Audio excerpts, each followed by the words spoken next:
My life was going great until my wife left me for another man. But that wasn't the worst of it. The real problem was that I had developed the yips. They might be connected to my wife's departure, but nobody really knew what caused them or how to get rid of them. They made me lose control of my body at the worst times, like when I was in front of 3-0 fans with millions watching on TV. I didn't even want to think about those awkward moments that would live on forever in videos. Let's formally listen to today's story of infidelity. If you enjoy this story, don't forget to give it a like and subscribe to our channel. Thank you for your support. I had it all: a career, a wife, a future. Then she took it all away piece by piece. I was a baseball player, but suddenly the game wasn't just on the field anymore. It was in my head, in my bed, in my gut and life. She said she loved me, but she lied. I found the letter crumpled hidden. It told me everything I needed to know. Now all I see is the betrayal in her eyes, the coldness in her touch. The worst part, I can't stop loving her, and that's what will destroy me. Alex Monik had a huge problem. It was not just any problem. It was the biggest of his life. His wife had left him for another man.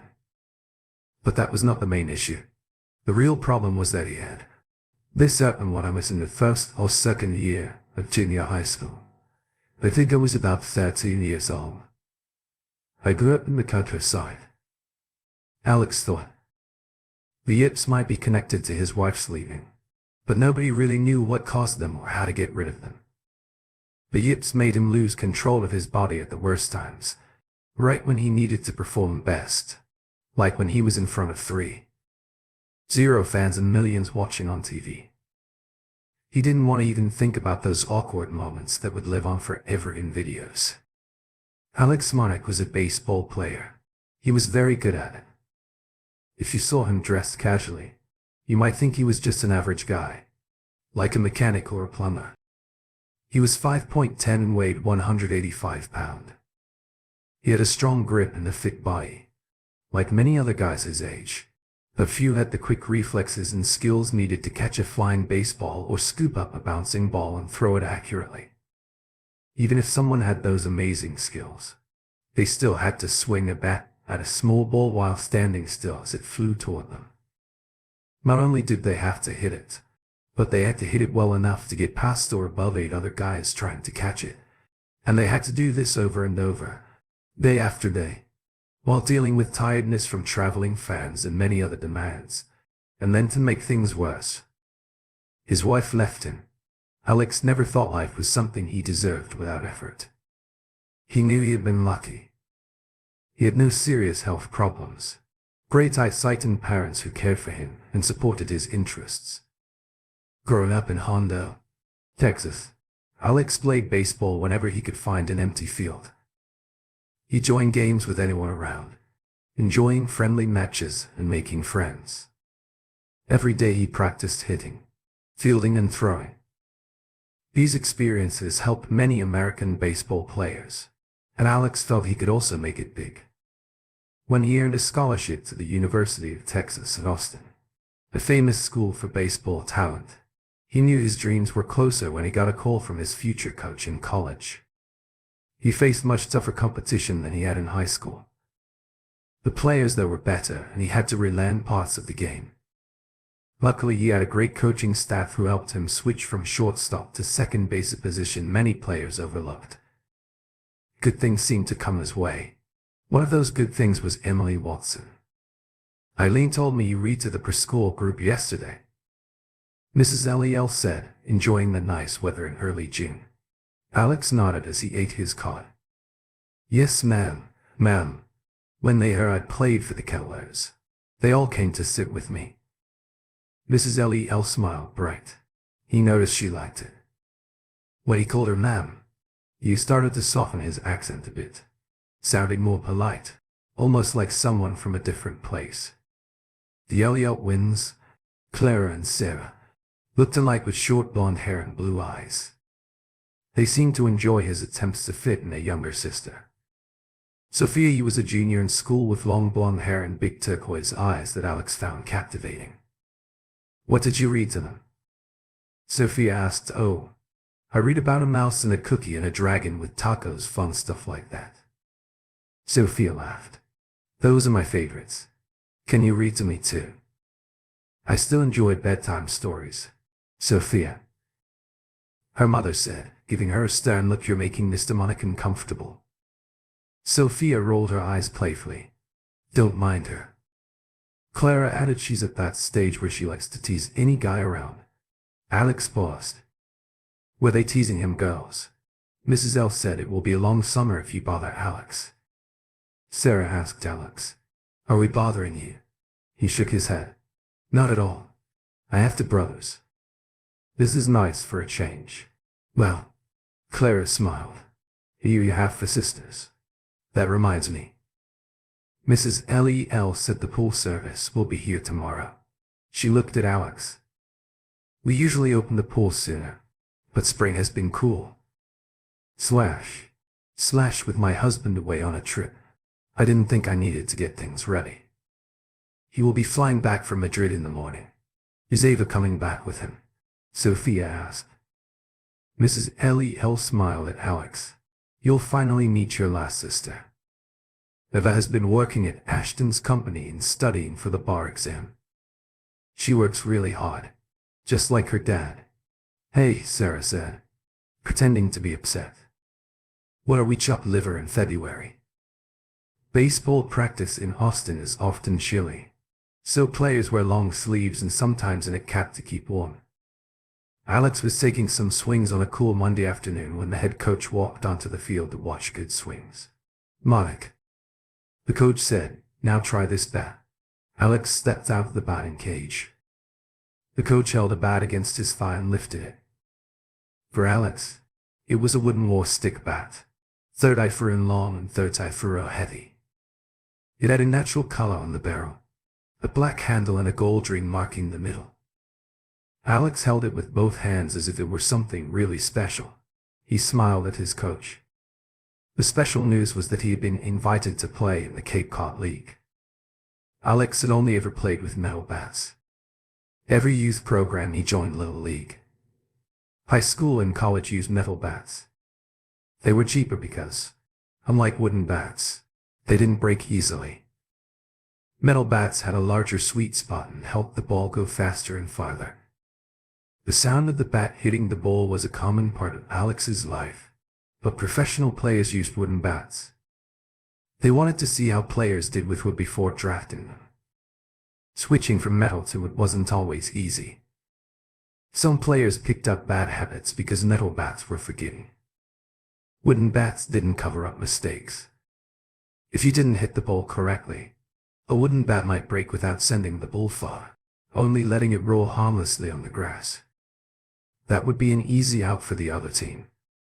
So getting invited to the Cape Cod League was a big deal. This league had been around since 1885 and attracted top college talent. Players waited nervously for a call. Every year, once chosen, they played on a small stretch of sand by the Atlantic Ocean, hoping to impress scouts who could help them reach Major League Baseball. Each game was watched closely by scouts with their notepads and radar guns, eager to see how players adjusted to batting with wooden bats. To Alex, a metal bat felt like Phoebe McRae. She was strong and confident, with wavy red hair and beautiful gray eyes. They met at a concert in their first year of college. He accidentally bumped into her and quickly apologized. She was straightforward and he admired her for that. Her wooden bat reminded him of Megan Barlow. He often paused here, remembering her clearly. It made him take a deep breath. She had sandy brown hair and a short style, bright brown eyes and a round face with dimples. She often smiled.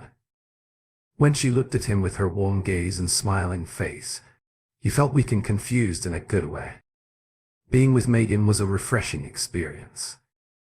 He kept finding new things about her that made him happy. Their time together was always special. In the backyard, Mrs. L was gardening. She waved at him and he waved back before getting ready. Dressed casually, Alex went outside to enjoy the peaceful sounds of the evening. The sun was setting. painting everything in a soft light. He could hear laughter from the twins playing nearby, their happiness contagious. As he walked toward the porch, he saw Sophia sitting on the steps with a book.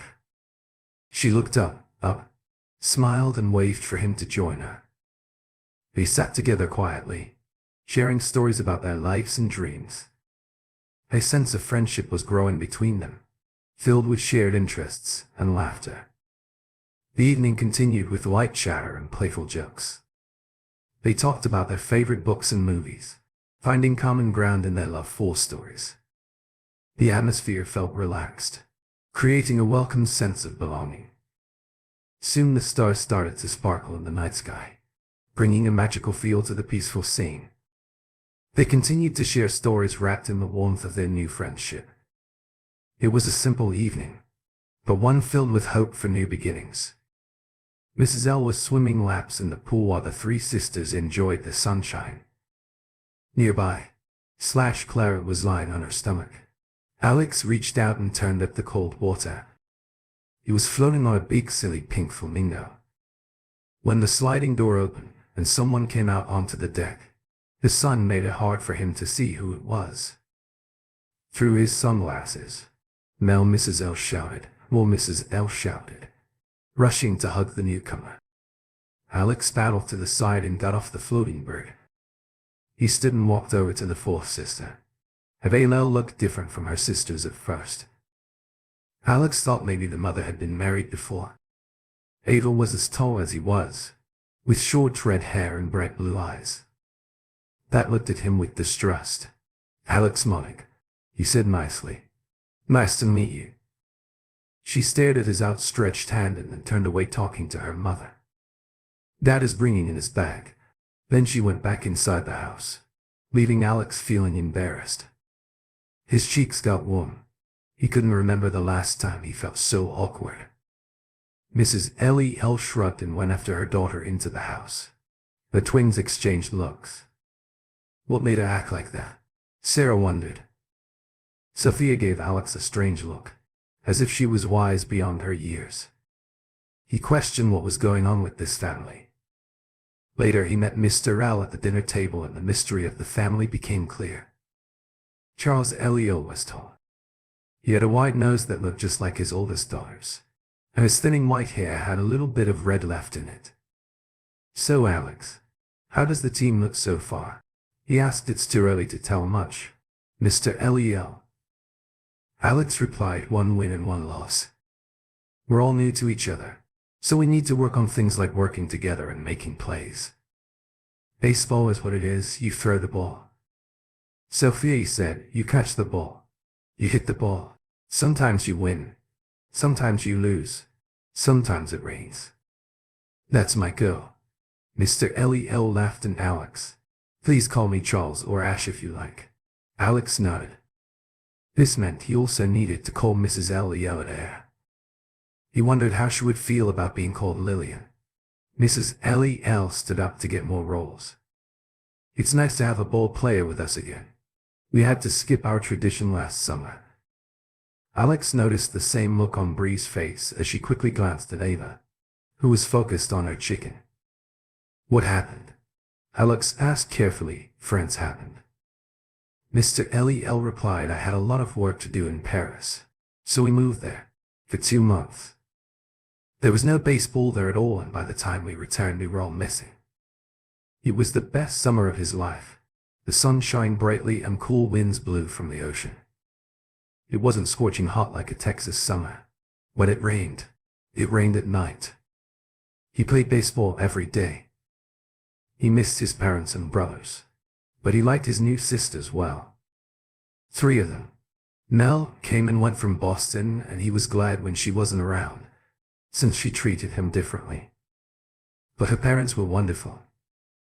They let him use their spare car, fed him, cheered for him at most of his Kettler's games, and generally gave him space. He worked at the library early in the morning until it was time to go to his game, shelving books, checking things in, helping customers find what they needed, and showing them how to use the library computers. He also learned something about the Cape Cod League that he couldn't find by searching the library computers. There were women who looked at the young college players with interest. One morning he woke up to the light of dawn confused. He tried to remember where he was. Then he tried to remember who the woman beside him was. The sun rose more and soon he figured out he was in awe and her name was Molly. He thought she was older than him and worked as a dental assistant. There was muscular Isabella in Yarmouth who had a teenage daughter sleeping in the next room. There was Maria in Dennis. She had colorful tattoos all over her arms and back. Her hair was black but she didn't have any piercings. After spending time with her, she showed him how to play the guitar. There was Hope in Chatham, who looked younger but was actually 38. Her skin was very light. Alex didn't know how she stayed so fair in the Cape sun.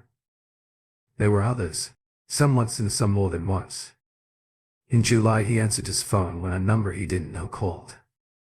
He didn't recognize the area code. Alex Monick. This is Paul Gittes. I'm the general manager of the San Diego Padres. Congratulations. We just drafted you. He talked to Paul for a while. The Padres picked Alex in the 10th round and offered him a big bonus to skip his senior year and play for their elite team in September. He thought it over seriously for the next few days. It was a dream. True, but wasn't the thirst to become a professional baseball player. He called his father, mother and college coach to discuss it. He talked about it poolside with the LS. They had strong opinions about his future. He smiled to himself. They talked about all his choices carefully, as if he was their son, not just a summer guest. Ava was home for the weekend and didn't say much about it. He noticed her looking at him with an expression he couldn't understand. In the end he decided to go back to Austin, finish his senior year, hope not to get hurt and try to improve his chances in the next draft. It was a risk, as Paul reminded him when Alex called to turn down the Padres' offer. The season ended. Go to you. It lost in the playoffs, but Alex wasn't upset. The summer was all about showing off his skills to scouts and having a good time.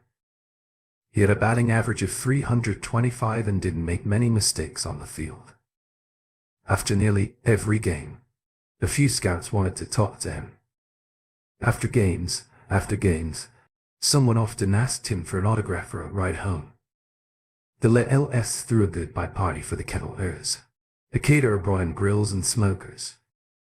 A big white tent went up with bright lights. In the field behind the pool, Alex was talking with some teammates about the next year. When Sophia approached him, he could see his friends checking Sophia out and felt protective. He thought of her as a sister. Now she listened to their teasing, which became much nicer. When she was around, he stepped away to get another plate of ribs and saw that Sophia had come with him. They watched Clara A. and Sarah in the pool sitting on two guys' shoulders trying to push each other into the water while everyone cheered. I'm going to miss having sisters. Alex said you'll always have sisters. Now you're our brother forever. He laughed. 3 new sisters. She gave him a serious look and leaned closer. We need to talk, and she walked toward the meow. He followed her past the tent into a patch of blueberry bushes, where she stopped and faced him. He got ready to talk about age differences and other serious things. When she suddenly said, I'm going to tell you something that nobody else knows. He waited quietly. That serious look again. But now she seemed nervous. Ava, look. There are things you need to know. Basically, she went on, I think I might be a witch. You think? Yes. But that's not the main thing I want to share. She glanced around, making sure no one was listening. My sister has always been very focused. She's always tried to be like our dad. She played lacrosse because he did at Harvard. She was the best. She worked hard in school, never partied, like others because he was the top student. She always excels at everything because she's naturally skilled and smart. Harvard law review summa cum laude 10 wordless in 30 seconds. Add whatever else is in her and you get Mel the world beater. Alex was confused about what this had to do with him and Bree's supposed witchcraft. She noticed his confusion. Mel has not been nice to you this summer. Every time she tries to make you feel ignored and unwelcome. Didn't work. Alex said. She smiled. Good. Everyone else tried hard to make you feel at home. Oh wait. After a moment he asked, and ever heard of a guy named Sanchez? Alex nodded. He's in the Brewers organization. I read he's doing well, and I threw a no-hitter a few weeks ago while he was our summer guest 2 years ago. Alex looked back at the house at the party, still going on without them. He felt strange about the family he had grown close to. One day the family went to New York to see a play and spend the night, everyone except Mel, who was tutoring online, Jamie, who would practice, and me.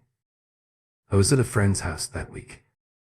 We were supposed to go fishing, but the boat broke down, so I rode my bike home to grab my iPad. She was staring at the little house by the pool. You can guess what happened next. I heard noises from window and followed them out to the pool. I sneaked into the cabana. They didn't see me. They were too busy. Alex was shocked. He was trying to understand what she was saying. Sophia sighed. You always read about these things. The man being in charge, she stopped. Alex felt awkward for her. She had seen things like that, but they were just sitting there quietly. I could tell he was with her. She noticed Alex's surprise. Stop it. I know how it goes. He shrugged it. Got quiet. I heard him say he loved her, and when she said it back, I nearly gasped. Taylor. The perfect student, an athlete and daughter.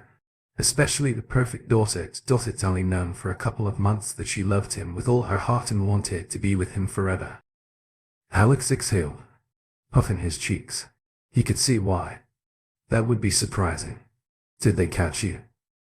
She shook her head. No, and I never until now. Why me?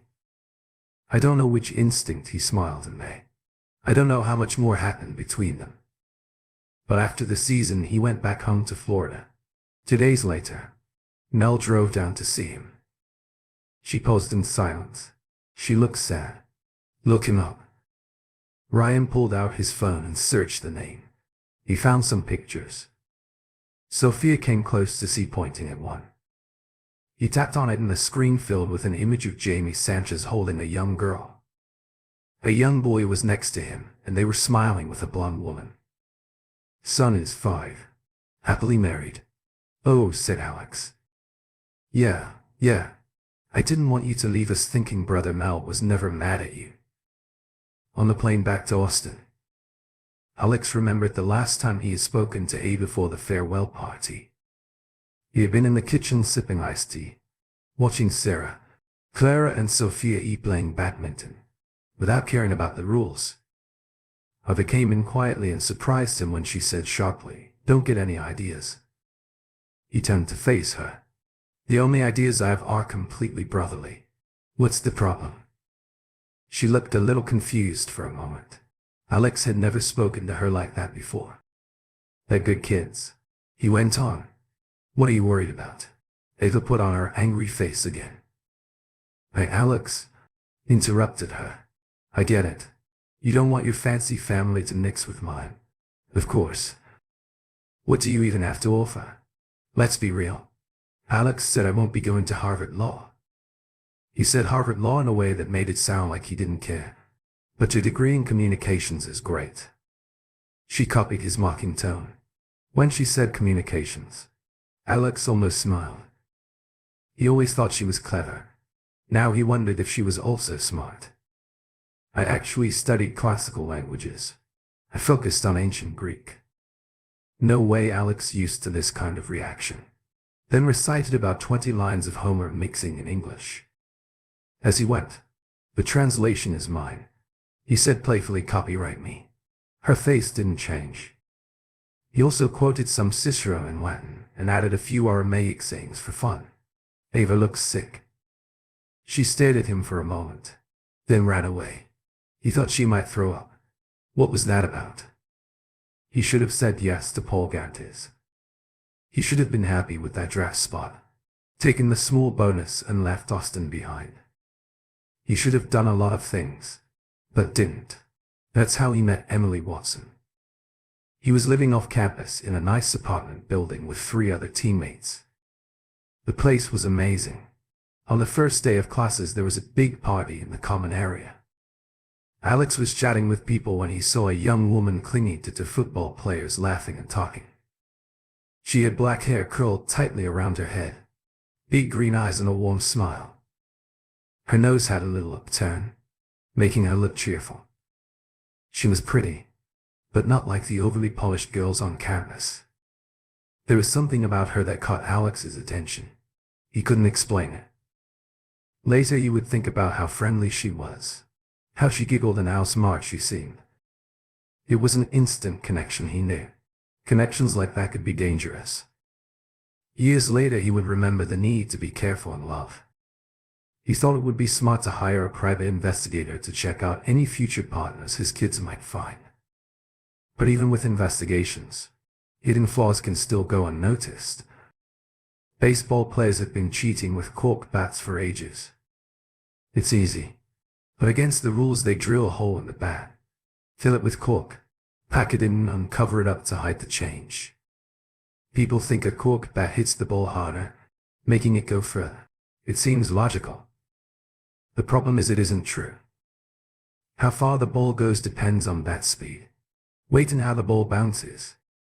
Even if a lighter bat seems faster, it loses power when it's made lighter. From a science point of view, a cork bat might look and act normal, but it's weaker. Eventually it might break when it hits the ball. Showing the cork inside, a private investigator would never have found Emily's hidden flaw. In time, Emily seemed to fill a gap he had in his life. It was something unexpected, and it felt like a cover-up, just a pretty surface. It wasn't based on any facts. He had no idea if she was good or bad. All he knew was what he saw, and he carelessly fell for that. It took Alex 2 months to get her to leave her boyfriend, and another month to make her choose him alone. He used his future career as an excuse, something he now saw as slyly. He told her about the offer from the Padres and how another year of college would make him more appealing. He hoped it would lead to a big signing bonus, but give him a break.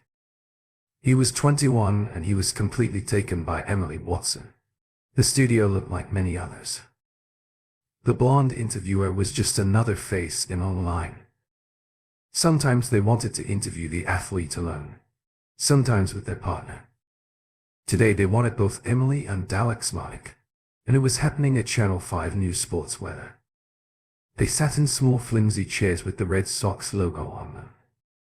Behind them was a green screen which Alex knew would be filled with pictures. Later, Alex was tired of the same old questions. What's your favorite restaurant? How did you meet? What do you do on your days off? But his agent told him to show up and interact. Parker Brandon had several clients making millions in many sports, and Alex wanted to be among them. At first it was fun to be in demand. It felt exciting to finally be a major league player that summer. After his last year at Austin, he was drafted by the Boston Red Sox and received a big bonus that paid for his wedding and honeymoon. Alex's new agent and financial planner put most of the remaining money into safe investments. This made his family happy, but it made Emily want to buy a Lexus SUV to replace their old 10-year-old Camry. Alex had good skills in the field, but he still needed a season or 2 in the minor leagues to hit against professional pitchers regularly. At that time, the Sox organization needed second basemen. They had some shortstops who had changed positions and some players who could do many jobs, but none of them were true second basemen. Alex was having a great time. He listened closely to the coaches and older retired players who came through to teach the younger players. He practiced a lot all the time. He was always the first one in the clubhouse and the last to leave. He worked out on his days off and took batting practice. He watched training videos. He ran a lot and chased after a zero high fly balls. He picked up to 0 ground balls. All this for just a little over to 0 a month. That's right. While the big league players made millions, those in the AAA and even the leagues earned very little, which made it hard to live. Alex didn't like the pay, but he accepted it as just part of the system. Emily hated it and sometimes showed it in ways that Alex thought were unreasonable, until he learned that her feelings were reasonable to her. In college, she seemed much more responsible and mature than most students his age. She was always well-groomed and nicely made up, but never overdone. Her clothes were not expensive, but they were always neat, with no stains or tears. When he first visited her dorm room, he was amazed. It was spotless.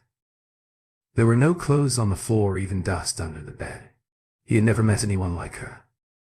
Her room looked like something from a college magazine. On the wall above her bed were two big posters of weightlifters showing their hard work and commitment. They lived for a few months in Greenville, North Carolina, in a rented duplex. Then Alex got promoted to Salem at Bowl and they rented an apartment on the third floor of an old building. In the winter they went back to Texas and stayed with Alex's parents. After Salem he was assigned to the AE team in Portland, Maine. There they shared a house in South Portland with two teammates and their wives. At every place they lived, Emily made sure their simple home was always clean and organized. She often shared her dreams of a better life. Once he made it to the big leagues, their cheap desk was filled with her sketches of their future house and garden plans. He understood her wish for a comfortable life where money wouldn't be a worry, because he had seen her childhood home after they were together for a few months. He noticed she didn't talk much about her family. She had grown up in Pot, Texas, a really small place. When they graduated, he asked her to marry him and insisted on meeting her parents. She was hesitant and made excuses to avoid the trip until finally, when he said he would go alone, she agreed to go. The drive from Alex's home to Purte was 6 hours in the hot Texas sun and Emily barely spoke the whole time. But she didn't seem upset, so he let it be. The GPS took him through the tiny town along a bumpy road into the Esposo family's old trailer. They lived in a single wide trailer with a yard and some old cars around. Alex noticed that while many working-class families struggled with weight, the Espositos were slim. Bob Watson worked on an old rig and looked thin, while Emily's mother, Ellen, was also slender. Both of her parents had dark and wrinkled skin from years in the sun. Despite this, they looked happy. They hugged their daughter and welcomed her warmly. Bob shook Alex's hand with enthusiasm and Ellen hugged him tightly, happy to see him. When Alex asked for their permission to marry Emily, her parents were thrilled. Bob cheered loudly and Ellen cried tears of joy. Alex and Emily did not stay long. They excused themselves, saying they had a long drive back and needed to plan the wedding, promising to call once they set a date. On the ride back to Honda, Alex frequently looked at Emily. She gazed out the window, responding softly to his questions. Her parents' home had many photos of Emily and her older brother who was in the army. In every picture, Emily looked thoughtful. Even when she smiled, Alex struggled to see the confident woman he had fallen in love with. Maybe she had grown up and changed, but he had noticed the look on her face when they walked from his truck to the trailer door. It seemed like she was reflecting on her past. Alex, how do you stay focused with all these distractions? Emily asked. Looking around, at least she recognized the distractions, he thought Emily. He replied, holding her hand. She keeps me focused. She's always there for me. Since I got drafted by the Red Sox, she has managed everything, so I can just focus on playing. I really don't know what I would do without her. Emily turned to him with a warm smile and touched his arm gently. Distractionist. Alex had been called up to the big team in the summer. Before one June afternoon, he was oiling a new glove in the Portland clubhouse when a manager called him into his office. Half an hour later, he was driving fast south. On I-95, he arrived at Fenway Park. An hour before the game started, he put on his new uniform and ran onto the field to practice batting and catch some ground balls. He was amazed by how bright everything was, especially the bright green grass, crisp white lines and bold red seats. He was also surprised by the sea of faces in the stands. And now he was starting the game in the clubhouse. Alex felt a bit dazed, as his new teammates did their own special routines to get ready. Then he felt a tap on his shoulder and with blonde hair who was smiling and offering his hand. Mitch Rollins. He said, "I play first base. I'll be your new best friend." Alex shook hands eagerly. It was important for them, as teammates on the right side of the field, to build a strong bond. They had to know when to go for a ball hit between them. The second baseman needed to trust the first baseman to catch any wild throws. They had to make quick decisions about how to handle a ball with a runner on first base. A baseball team is like a machine that needs each part to work together very fast. Alex felt like a new cog in this amazing, shiny machine. It was the best team he had ever joined, trying to impress the 3-0 fans who watched. He struck out 3 times, but on the bright side he did make 2 great catches of ground balls that looked like they would roll into the outfield. He also turned 3 double plays, and one was especially impressive. After the game he stood by the food table thinking about what snacks were good for fielding. Well, but didn't help with hitting. When Damon Castillo, the manager, approached and grabbed a veggie wrap. "Nice job on those 2 plays." Damon said, "I thought they would be easy hits." "You stopped 1 run for sure." Alex smiled shyly. "Thanks. I just wish I had done better at the plate. We won right." They don't keep track of how many runs you win by just relax. Breathe deeply. Actually, do it. Take a deep breath. Alex did, as he was told, taking a big deep breath. "Now look around." The manager said this clubhouse, the field, the park, the city of Boston. "You're here because you belong here. I remember my first day. I was nervous and thought I didn't belong. I was scared someone would notice and send me back home. But that never happened. My manager told me to relax and that I was here for a reason. He told me to take a deep breath." Alex smiled. "Thanks. I appreciate it." The next morning, the Red Sox headed out on a long trip to the West Coast. They would play 3 games in Seattle, 4 games in Oakland, and finish with 3 games in Los Angeles. Alex had taken many long bus rides in the minor leagues, but this first trip to the majors was something he had never imagined. The older players often shared stories about the nice things that came with playing in the big leagues. Alex had never known how true those stories were till now. His bags were moved from city to city without him having to touch them.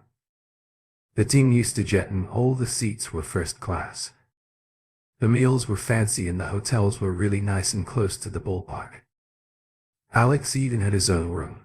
Every night, he called Emily. He messaged her all the time about the amazing things he was experiencing. He always missed her on the road and felt bad for her being alone, but this time he felt no guilt. They were suddenly doing well, financially at least. His salary in the minors had been small, but now, just by showing up at Fenway Park, he was making a lot more money. On the flight to Seattle, he called Emily and asked her to take the train from Portland to Boston, pick up their car from the players' parking lot and start looking for a house. He could almost hear her excitement through the phone. They had an off day in Los Angeles and the outfielders invited him to a party a big Hollywood producer. He went to Boston College. They said it was supposed to be a fun night. Alex liked fun. A fancy limo picked him and a few other players up from the hotel and took them into the famous Hollywood Hills, a place Alex never expected to visit. He stepped out of the limo in front of a giant glass and steel mansion. Inside their host, a short chubby man wearing a black outfit and a Red Sox cap, welcomed them. Alex met several guests and realized it was going to be an interesting evening. The host handed him a plastic card. "You're in the Monroe Suite." Alex started to say something, but the man interrupted him. "No arguments. We'll take you back to the hotel in the morning before the bus leaves for the game. Just relax." So Alex relaxed. He got a cold beer and explored the huge yard.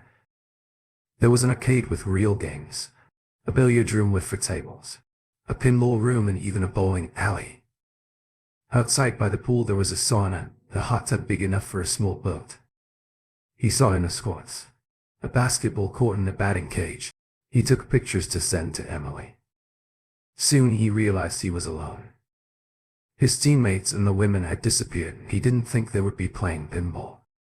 He settled down in one of the lounge chairs beside the pool. He could see the Pacific Ocean glowing under the full moon.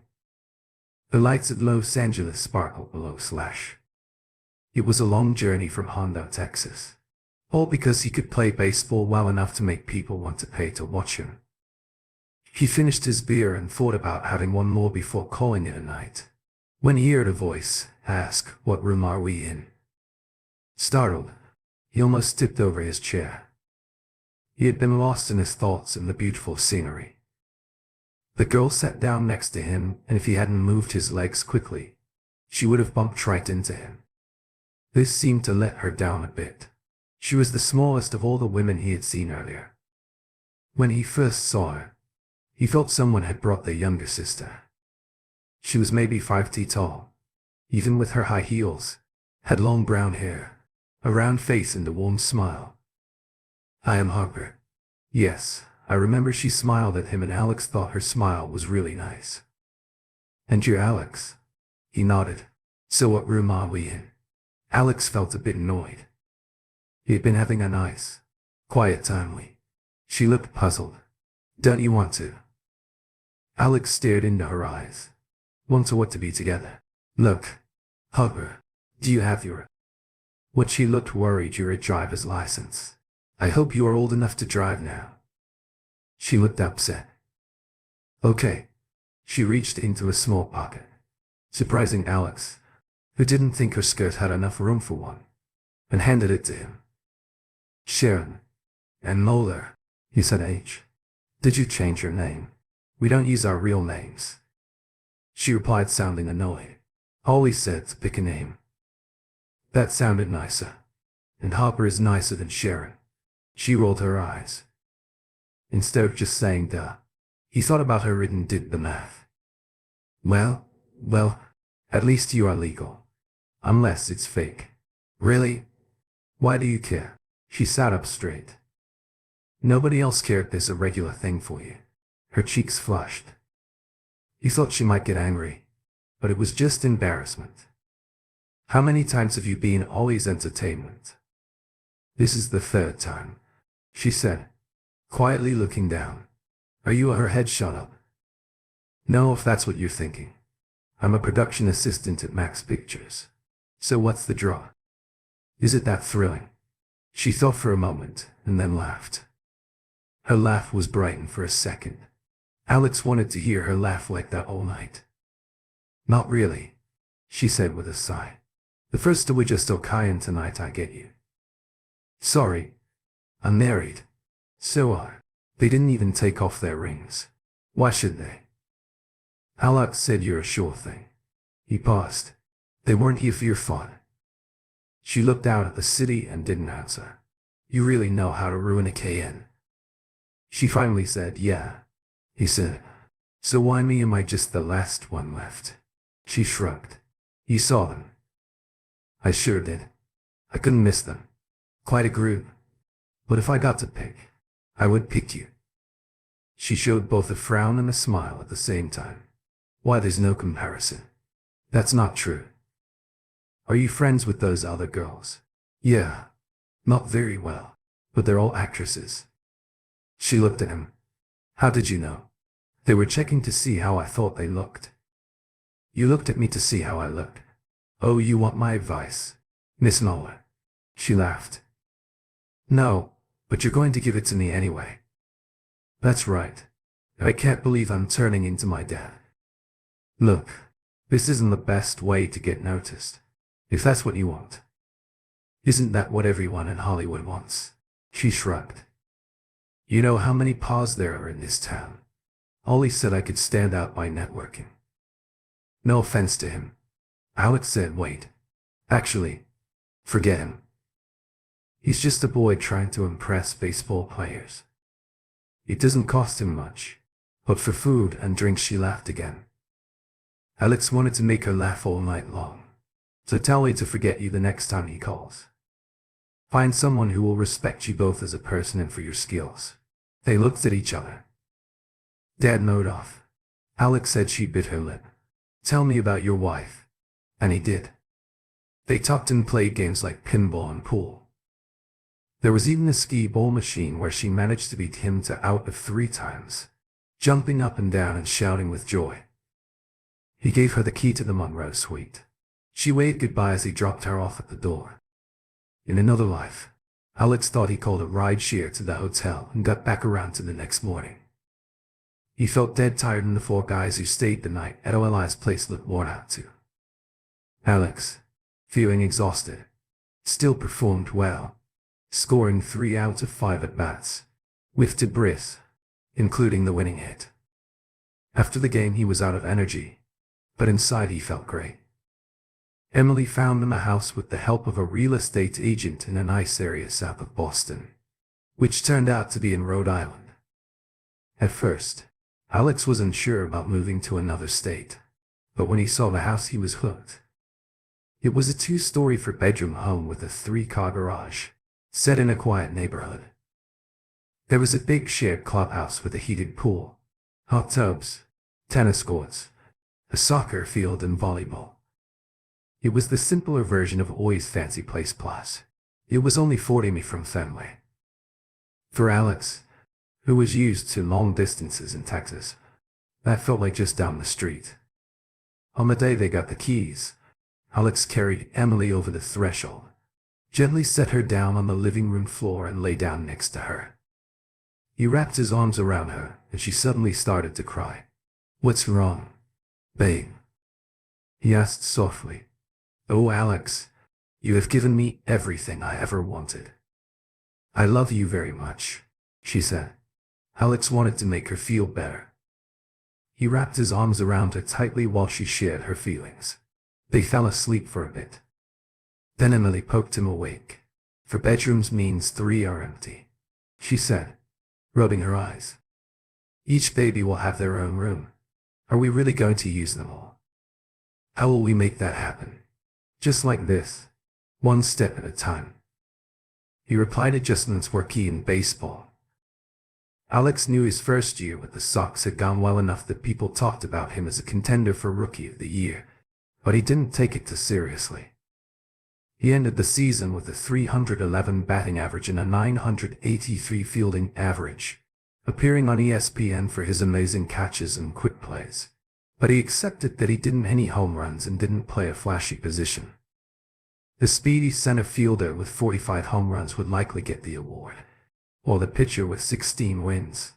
But those who counted, like the team's management, noticed his hard work.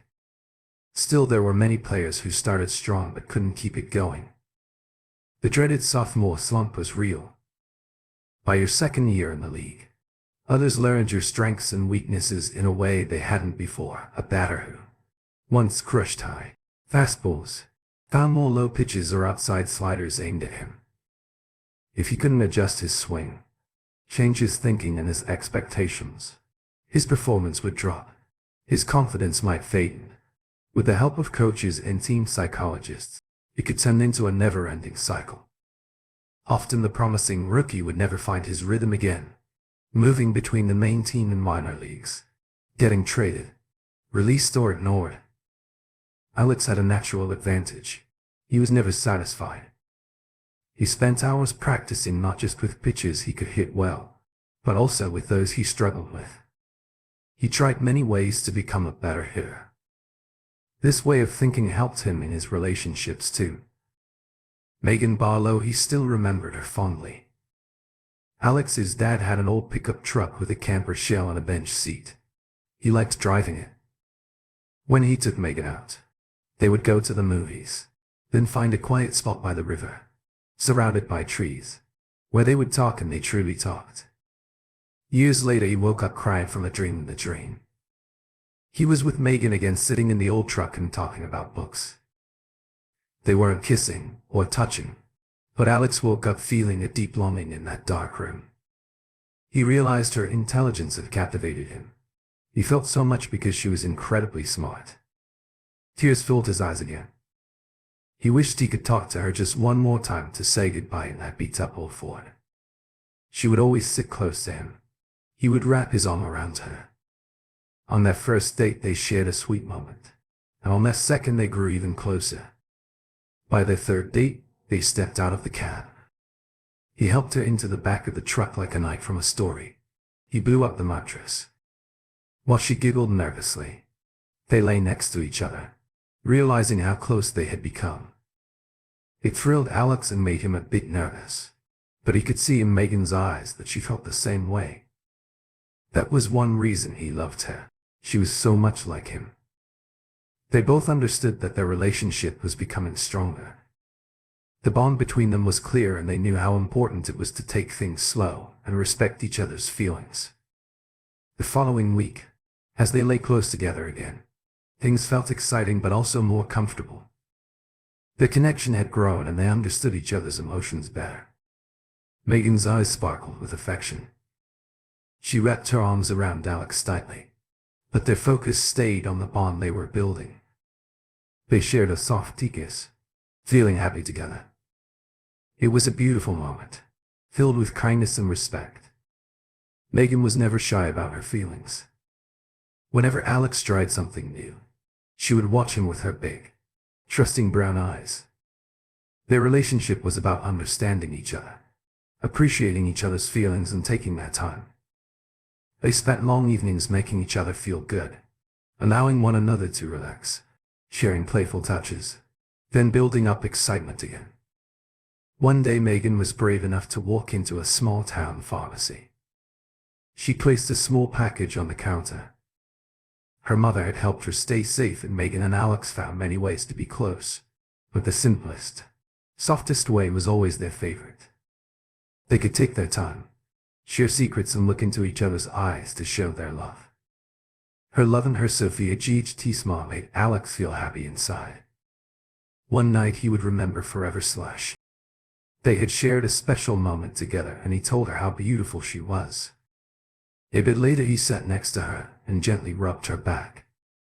He promised her they would always be happy together. Tears rolled down Megan's cheeks as they lay close in their truck, which felt like their safe place. Just 4 days later, another truck changed everything, so things needed to change. He enjoyed driving from his Rhode Island home to Fenway Park, listening to classic stories read aloud. He often wondered, what if I held the bat a little differently when I'm at bat? Would that help me swing better after games? He listened to sports talk shows that discussed the games he had just played, wondering what if I showed my feelings for someone in a new way. He found out the answers to both questions. He did play better with the bat, and he found a deeper connection with someone special. Making changes was good. Trying new things helped him improve during his second year with the Red Sox. He became the starting second baseman right from spring training. The team's manager made smart trades in the off-season that brought fresh energy to the team. At first the team did not do well, playing at an even level until late June. Then they hit a winning streak, winning games with strong pitching, powerful hits, solid defense, quick base running, and well-placed bunts. No matter the score, they found a way to win by the 4th of July. They were 5 games ahead in first place. His parents visited that summer. He and Emily took them all over Boston. They drove to Cape Cod, where the LS held a dinner for them. His parents met the 3 Newell sisters. He sensed that Melody was not there, but his parents were happily surprised by how warmly the other sisters welcomed their son. Alex hugged his parents often, while Emily teared up when her parents had to leave the next month. Alex asked Emily to invite her parents. She was not thrilled, saying they were busy and did not like to travel. Alex knew they couldn't pay for the trip, so he called the Red Sox travel secretary, who kindly helped him book tickets for her parents. Her parents stayed for a week. Alex grilled desk hacks for them and took them to number 9 park. He got box seats for a game against the Orioles and showed them around the clubhouse. Before the game, they visited Museum of Fine Arts, the Common in the Seaport. When he learned that her mother loved glass art, Alex took them to see the beautiful glass flowers at Harvard. The week was busy, and when it ended, Alex and Emily found themselves alone at home. He sat on the back steps in the evening light and realized he had not seen Emily hug her parents, except for when they first arrived and when they left. She did not cry when they said goodbye, and he was unsure what this meant. He heard Emily call his name and went to find her. He discovered her in that bedroom, standing by the window as dusk came. "Thank you," she said softly. He thought she meant thanks for bringing her parents to visit, but he was wrong. "Thank you for this life." She stepped into his arms. Her words troubled him, but he couldn't focus on it. Emily worked hard in their backyard, planting a large garden with berry bushes and vegetables that grew thick and green. They swam at the big pool at the club and played tennis and volleyball with their neighbors. One day a new face appeared at the club. Emily was lying in the shade. When Alex brought her to smoothies, he saw her eyes widen. In surprise, he turned to see a tall, strong man talking to the lifeguard. The lifeguard blushed bright when the man leaned in close to speak with her. Suddenly he remembered it was Owen Archer. He had been the quarterback for the Chargers before becoming a free agent. ESPN reported that the Jets had signed him for a huge deal, $5 million over 6 years, most of it guaranteed. Experts said the Jets had overpaid, but the team was desperate for a quarterback. It was a good break for Archer. He was very impressive in size. Alex was surprised that a quarterback, usually not known for big muscles, looked like that. Owen Archer looked like the models in Emily's posters. Alex glanced at his wife and saw her look of admiration as she watched Archer in his small swimsuit. A woman from down the street brought Archer over, chatting excitedly to have to professional athletes in the neighborhood. Archer shook hands with Alex, then held Emily's hand gently. Archer made small talk with them for a little while. He was renting a house for the summer, since the Jets were training at Brown University while their New Jersey facility was being remodeled.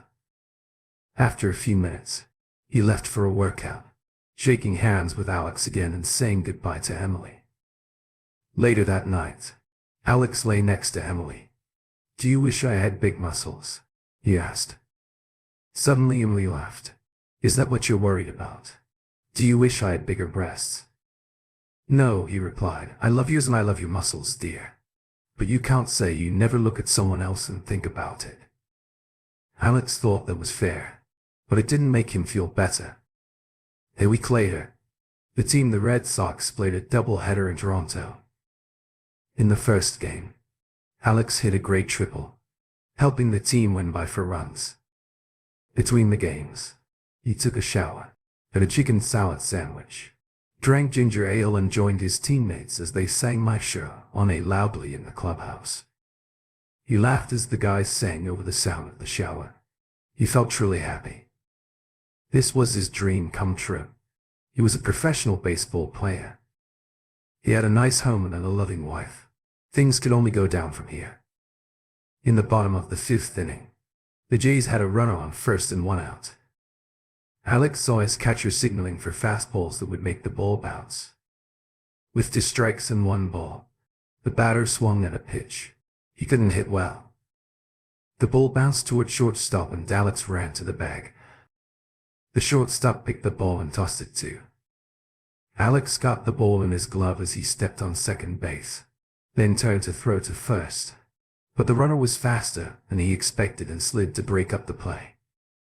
Alex pulled his legs up in the air to avoid the crashing through the ball, but one of his feet hit the runner's shoulder. He twisted sideways and reached out to catch himself. He fell awkwardly on his left knee, and the impact hurt his hip.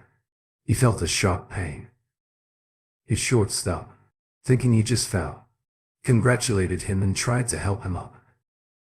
Alex stood for a moment, but the pain in his thigh made him fall back down. His teammates gathered around, signaling for the medical cart. The Red Sox were ahead by 5 games over the Yankees. The plastic surface of the MRI machine was slippery and yellow from age. While the outside looked new, the noises and movements inside the MRI made him feel uneasy. He didn't know if it was the strong magnetic field or something else that made him anxious, but he knew that feeling trapped was real. Alex learned about how important his lung was. The hard way, it was the cartilage that kept his leg in the hip joint, helping him run and jump in baseball. He realized he was in serious trouble. Second base at Fenway Park was his spot, his job. The longer he stayed on his back, the longer someone else could take it. He spent a lot of time lying on his back after his injury. He thought a lot about his leg and about his marriage. The days after his injury passed quickly. The team doctors took him to Toronto University Hospital for X-ray. Ron did MRI. They decided his injury was stable enough for him to fly. They put him in a brace and gave him pain medicine. 3 days later, he went through more tests at Mass General and was checked by the Red Sox doctors and to other orthopedic surgeons. His agent brought him. The team doctor suggested he go to Phoenix, where a surgeon was using a new and less invasive method to fix the hip limb. His doctor said this new way looked good and wouldn't cause harm. The worst case was that it might not help him get better as quickly as expected, forcing him to recover during the off-season, which was similar to the regular treatment plan. With the new method in Phoenix, he might return to play in time for the playoffs. It was nearly August. Playoffs began in mid-October. Alex told them to get him to Arizona. Emily met him in Boston when he was still feeling dizzy from the medicine for his pain. She was very emotional when she saw him in the brace. "Emily, it will be okay," he said as she knelt next to him in the wheelchair. "I'm sorry, Alex. I can't help it. The man on television said your career might be over and she was very upset. Don't pay attention to those reports. They don't know anything. My doctors say I can be back in 6 weeks." Really, they flew on a small plane, just Alex, Emily, and a Red Sox trainer in Phoenix. They went straight to the hospital where Alex had more tests and scans. The next day he had surgery. It was surprisingly simple, maybe even less involved than getting a filling at the dentist. They gave him a local anesthetic and the surgeon made the tiny cuts. She used special tools and spent about 30 minutes working on his hip. Then she smiled at Alex as the nurses put on a bandage. "Mr. Monik, you can move around the hospital now." "Just like that?" he asked, amazed. "Yes, we are done now. You just need to do your rehab and heal." "Thank you, doctor." She shook his hand. "I did my training at Women's. I hope to see you back on the field beating the Yankees soon." Emily stayed with him for 5 days after the surgery. Eventually they decided Emily should go back to Rhode Island to take care of her garden until he could come home SL. She complained, but she knew there wasn't much she could do for him here. All she could offer was her support. The night before she left, she crawled over to him in bed and snuggled close until he turned to face her. "Stay still," she whispered. He could tell she was serious, so he gave her an honest answer. "If things get really bad," he said slowly, "I'll find another job. Maybe I'll coach college baseball. I could become an agent or even get a doctorate and teach old languages at Harvard, while you host faculty parties and raise 5 kids. She hugged him tight and they soon fell asleep. Later he realized that she had said, "What will happen to you? Not what will happen to us." Every morning he went to the hospital for physical therapy and spent his afternoons in the weight room at the Cardinal Stadium in Glendale. Once the doctors let him drive, he rented a car. In the evenings he relaxed in the hotel's hot tub. Every day at noon he jumped into a very cold ice bath at the stadium. For dinner he either ate at the hotel or went to a local restaurant. He preferred eating alone. He was reading Wallen's translation of Herodotus and taking notes, comparing it to the original Greek. He thought about writing a PhD thesis about the times of the father of history after his playing days were done. He hoped that day was still far away. It was funny, but he felt a little annoyed that no one ever noticed him.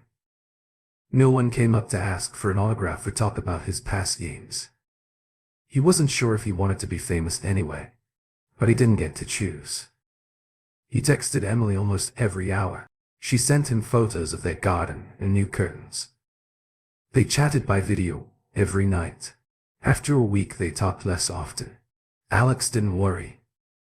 He thought it was just part of everyday life, but he knew their scheduled chats were less exciting. It was partly his fault.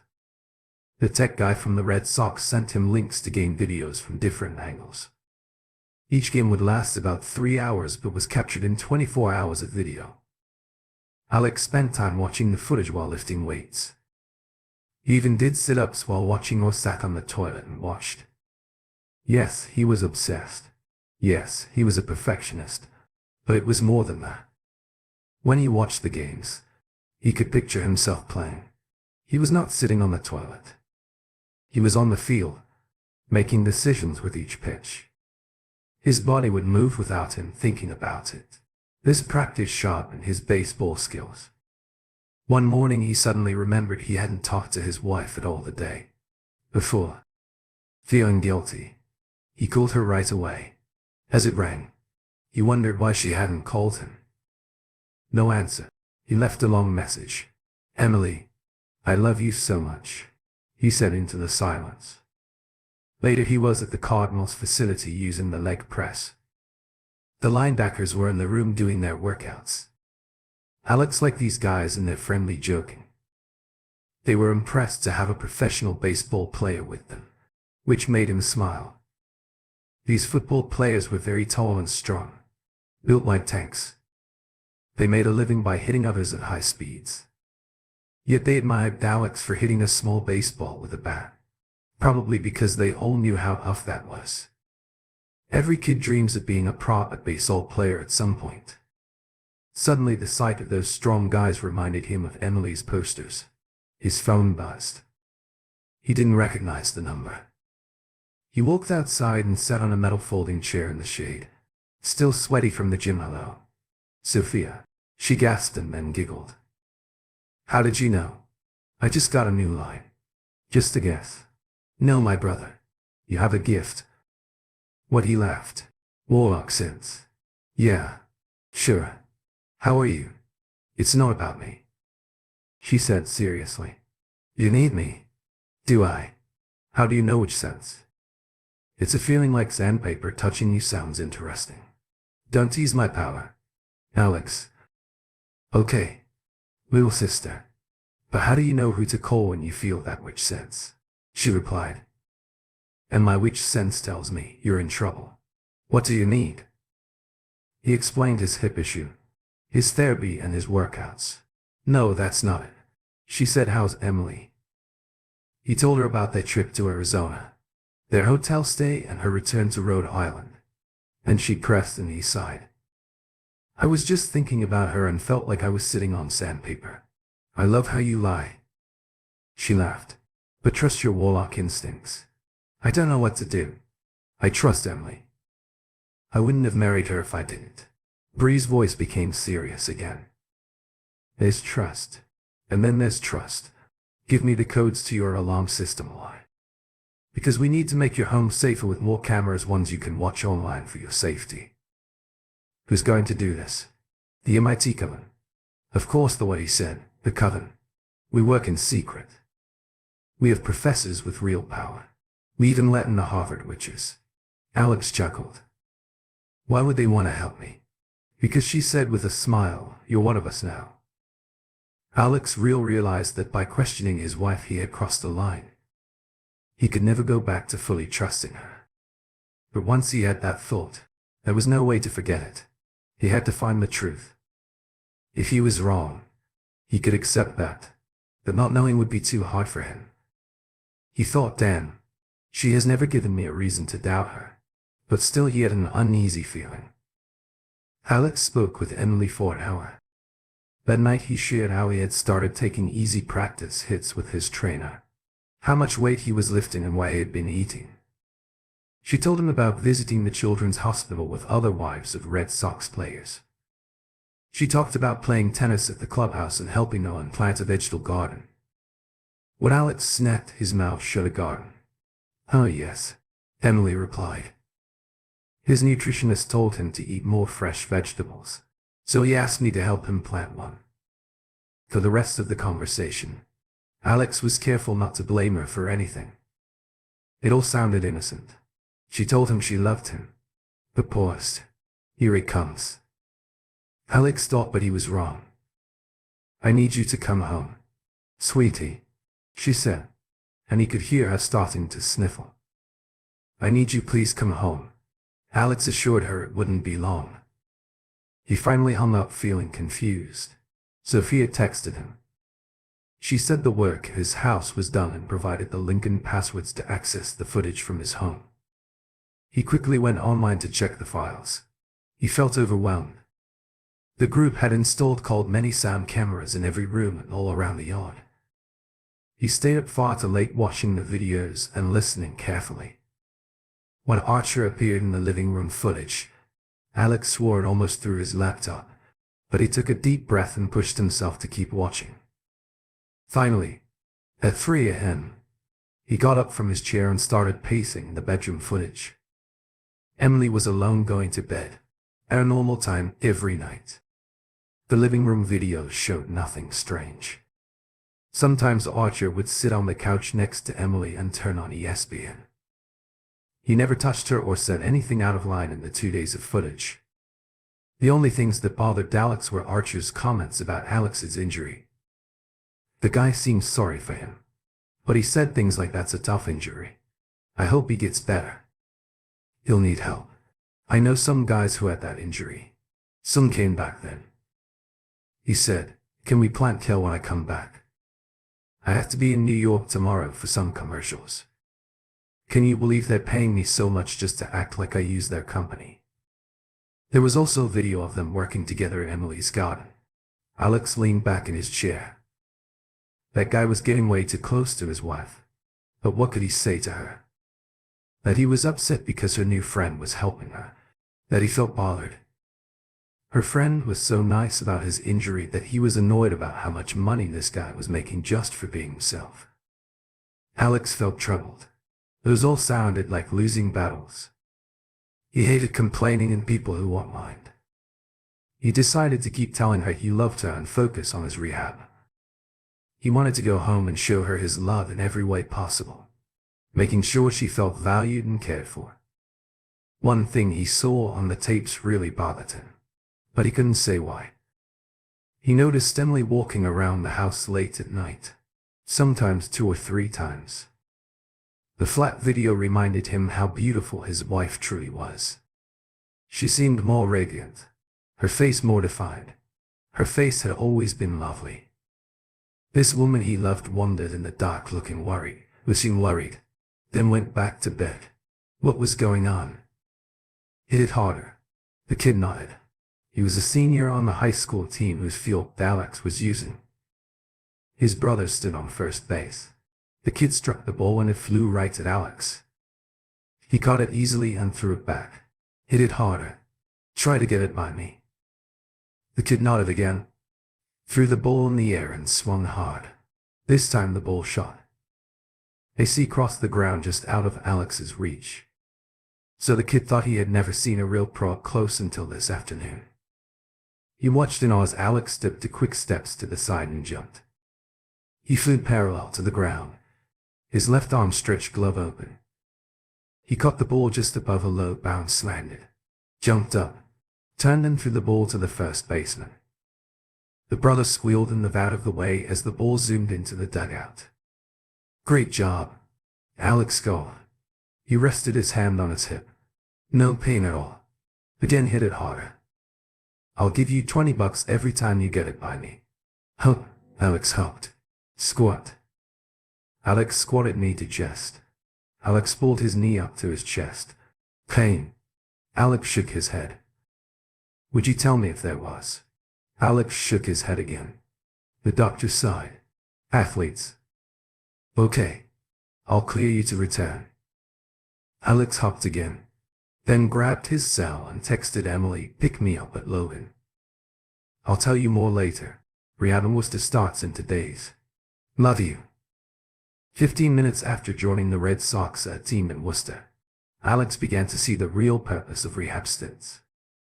At first he wondered why he couldn't head straight to Boston. He thought he could easily work out with the trainers there and get in some practice swings and field work. After his hard training in Arizona, he didn't think he needed to play in actual games to get back into shape. Alex believed he could fit the workout of a long BS game into just 30 minutes of focused practice. But the tradition of rehab stints for players returning from injuries was something he did not understand until now. Sitting in the clubhouse, he finally got what it was about in Boston. He had his teammates around him. They were the guys who would support him on the field, give him high fives after good hits and back him up if there were any arguments. During a tough play at second base in Worcester, all he saw were young players who wanted his spot. They said all the right things and treated him like a special guest. But deep down, he knew they all wanted his job. Maybe not specifically his position, but they wanted to be on the big plane, at the nice hotels and part of the team. He could feel it. Alex knew he had to improve at every part of his game and life to keep his spot at second base. He could not become late. That was what the rehab stint was for, to remind him that just because a job was his in the past doesn't mean it was his now. Alex had always faced challenges head-on. An hour after Emily met him at the airport, they shared a sweet moment in the hotel room. He felt a strong connection with her and the chemistry was clear. They laughed and shared looks during the drive that brought them closer together. Taking a moment to relax, Emily touched his head, gently remembering his recent struggles. "I was so scared, babe," she said. Alex had opened the hotel door after soft knocks, thinking it was room serve, but there was no cot. Instead he saw a small, pretty brunette smiling at him. "Sharon and Mola." He said, "Wow, it's really you remember me." She laughed. He gave her a hug.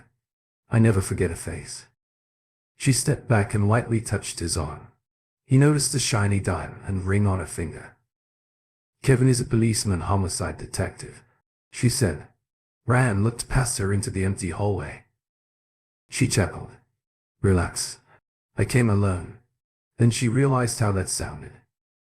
"Oh, I didn't mean," Alex laughed. "I know, I was just going out to eat. Mind waiting for me in the lobby?" He took her to a Vietnamese restaurant. While they drove, she told him how she met her fiancé at a wake. "My friend was a dispatcher with the LAPD. We went to high school together." She had not seen her friend for a while. When she learned that her friend had died in an accident while on vacation, Kevin saw her crying and tried to comfort her, and she held up her left hand. Their drinks came and Alex asked, "And I have been following you. When I read you were in Phoenix, I had to ask you." Her eyes filled with tears. "I want you to come to our wedding, please. Won't that be awkward, telling Kevin where we met?" She smiled brightly. "Oh no, he knows everything I told him when we got serious. I knew there would be no secrets if he couldn't accept my past. Then we were meant to be." "You told him about Tali's place, every little detail." "I told him about that ball player who helped me get out of my bad situation. I told him how I took that great man's advice and told Ollie to go away." "No, not awkward at all. Kevin wants to thank you himself." Alex remembered the last time Emily had watched him play. Buffalo was playing Worcester's 705 game. They drove up together, had a nice brunch, and then he left her in the empty stands with her book. While he went into the clubhouse to get ready, he waved to her as he practiced batting and fielding. She cheered every time he made a good play. When he left for a pregame snack, he blew her a kiss. She caught it and smiled back in the top of the third inning. The lights came on as the sun began to set, with runners on first and second into outs. The Buffalo batter swung hard at a high pitch and hit it poorly. The ball rolled toward the third baseman, who threw it to second base. Alex raced to the bag, caught the ball and stepped on the edge of it, not the center, like he usually did. But this time he missed his foot, twisted under his weight, and he felt his ankle turn painfully. Then the pain hit and he cried out as he fell to the dirt.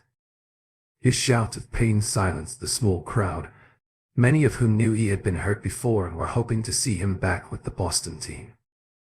As the trainer rushed to him, he examined Alex's ankle closely. Nothing broken. He finally said, "Let's get some ice on that." The shortstop helped Alex stand, but Alex hopped on one foot with his arms over their shoulders. As they passed the stands, he saw Emily. She was standing, hands over her mouth, tears streaming down her face. Alex tried to give her a thumbs up, but she turned away. The Worcester team had a well-equipped training room, including a small X-ray machine. The team doctor checked him and reviewed the images on a large tablet. "It hurts a lot, I bet," the doctor said. Alex nodded, wondering if he should consider medical school. If this was the level of intelligence he would face. "Well," the doctor continued, "no damage is seen. That's it. Wrap it and keep it up. The trainer will give you some hot treatments. You'll be back on the field in about 5 days." He tried to call Emily to meet him in the clubhouse, but she didn't answer. He thought she would have come to see him when they brought him in, but the pain had made him too distracted to notice she wasn't there. He checked her phone location and was surprised to see she was on the highway halfway home. What was going on? He called her again and left a message asking her to call him back. Worry started to creep in. He began to feel anxious for her and for their relationship. Luckily, many people who worked with the team still lived in Rhode Island. The head groundskeeper drove him home. Alex spent the ride talking about grass types and turf soil. When they arrived, the house was dark. The trainer had lent him crutches and Alex used them to walk slowly to his quiet home. Their quiet home. His Jeep was parked in the driveway, but Emily's car was missing. He looked on the app and saw it was still inside the house. When he hobbled inside, he found her phone on the kitchen counter. He reached for his phone to call her and ask where she was, but then he stopped. His foot started to hurt again. He shuffled to the freezer to fill a bag with ice, then made his way to the living room and sank into his recliner. He needed help. Only one number came to mind. "Hello, bro," she said. Sophia arrived in 45 minutes. She got him a cold drink and listened as he explained what had happened that day. While he sat with his foot iced and raised up, suddenly his phone buzzed with a ring. It was an unknown number. He answered and put it on speaker. They heard a woman crying softly, but no words. Alex nodded at Sophia. It was Emily, no doubt, but she hung up before he could say anything. Alex and Sophia stared at each other. Alex felt tears well up in his eyes. He was scared for his wife. She sounded upset. He wished he could hold her, but he didn't know where she was. He called the number back. No answer. Did she seem like she was in trouble? He asked. Sophia shook her head. It sounded like her world is falling apart. Sophia brought him another drink and a new bag of ice. She poured herself some red wine and they sat quietly for a while. After about 30 minutes, the phone rang again. It was Emily. "Alex," she said softly. Her voice trembled.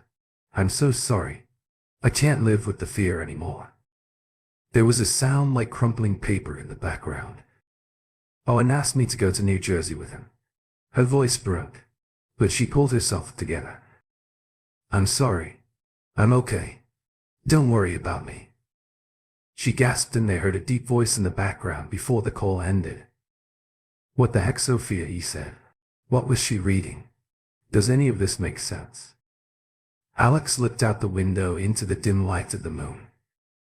He took a deep breath as the pieces started to fit together. Memory came back to him like flashes from their life in Salem. They had lived simply trying to fill their home with love, even when money was tight. One day he went to make a sandwich, but there was only one slice of bread and an old end piece, both with green spots. He was about to throw them away, when he felt Emily behind him. She saw the bread and cried. He held her, not understanding why she was upset. Her reaction with her parents. The pain on her face when they visited her old trailer home. All those little signs that made sense now revealed her fears. "Oh no," was in the thirst. "Sophia," he said, a tear rolling down his cheek. "She's scared." Sophia looked troubled at that guy. "No," Alex said. "Sadly, she's scared of being poor, of going back to living in a trailer." "That's silly," Sophia said, confused. "You're not poor. This place isn't a trailer." "What's wrong with her?" "It's me. I got hurt and she took that as a sign that my career is over." But Bree stood up angry. "You're fine." She glanced at his bandaged foot. Mostly he smiled. "Sadly, she just watched me get carried off the field for the second time this summer." Her fears came rushing back. A strong guy with money showed up and offered her a way out from her worries. She grabbed it. He looked at Sophia, who was stunned. "Sometimes it's that simple," he said. Alex raised his drink to Sophia and quoted a saying he admired. "Love is like one soul how into bodies," he said. Sophia looked deeply sad. He had never seen her like this, and it hurt him as much as Emily's troubles. "I'm really sorry, Alex." When she spoke, I felt like I heard a completely different person. She said, "Thank you for tuning in. If you enjoyed this episode of the story, please give it a like, and don't forget to subscribe to get notifications for updates."